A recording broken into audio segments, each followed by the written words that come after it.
Bonjour tout le monde, mon nom est Pierre-Olivier Boily, je suis ambassadeur pour le défi hivernal Leucan 2015.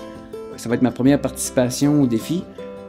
Par contre, j'ai beaucoup d'expérience, soit au pentathlon des neiges à Québec. J'ai participé à 6 reprises au pentathlon et j'ai participé à la Coupe des neiges des triathlons d'hiver l'an passé. Et cette année, pour ma première participation au défi, je vais participer au volet solo. Je vais vous parler de comment s'alimenter durant cette épreuve d'endurance-là et aussi comment bien anticiper ces transitions pour ne pas être pris justement au dépourvu. Il y a certaines personnes qui vont être beaucoup plus s'hydrater avec des glucides complexes. Il existe plusieurs drinks qu'on peut acheter dans des boutiques de sport, mais encore là, c'est l'hiver, il peut faire très froid. Il y a des façons, il y a entre les étapes aussi, mettons par exemple la course à pied et le ski de fond.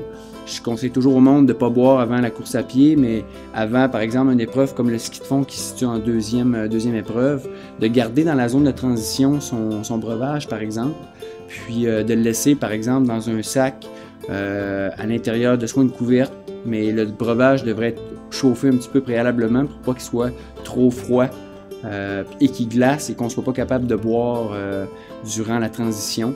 Quand j'ai faim, je prends des fameux gels comme ça. Je les fais comme ça quand on commence à avoir une petite fringale, c'est important. Encore là, la course à pied, c'est pas conseillé, mais comme le ski de fond avant de partir, c'est bon. Ou avant de descendre, par exemple, en ski alpin, juste avant la descente, ça peut être bon. Avant l'autre montée. Donc, prévoir des petits trucs comme ça. C'est sûr que des noix, des barres, peut-être moins conseillé, mais glucides complexes pour un effort comme ça, c'est... ou les jujubes, comme je disais, ça fait toujours un effet bénéfique. La deuxième partie que je voulais vous parler, c'est l'essentiel, c'est les transitions. Les transitions, je pense, c'est là que vous allez gagner le plus de temps ou ce qui va rendre aussi votre défi agréable et confortable. Dans le passé, il y a du monde qui sont arrivés, par exemple, à l'épreuve du ski nordique, où on doit mettre des bottes rigides. Ce qu'on conseille de faire, c'est souvent, par exemple, de mettre les bottes dans un cooler avec un sac magique. C'est sûr que s'il fait moins 30, c'est différent que s'il fait moins 2 degrés. À moins 2 degrés, c'est quand même mettable, mais à moins 30, les bottes vont être très rigides. Donc, c'est important de garder ces trucs au chaud, d'avoir des vêtements de rechange. Il y a quand même 4 sports, donc 3 transitions.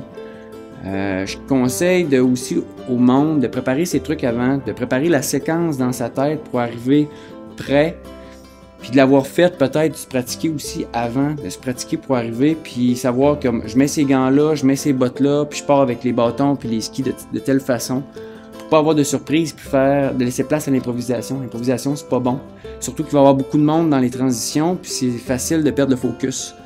Donc pour finir, je vous invite à venir participer au défi. Je pense qu'il y a de la place pour tout le monde. C'est un défi qui peut se faire solo, comme en duo, comme en équipe. Je pense que le but est de s'amuser et en même temps pour récolter des fonds pour Leucan. Pour ceux qui voudraient avoir un petit peu plus d'informations ou aller chercher soit des techniques ou connaître les parcours, je vous invite à consulter le site internet défihivernal.com.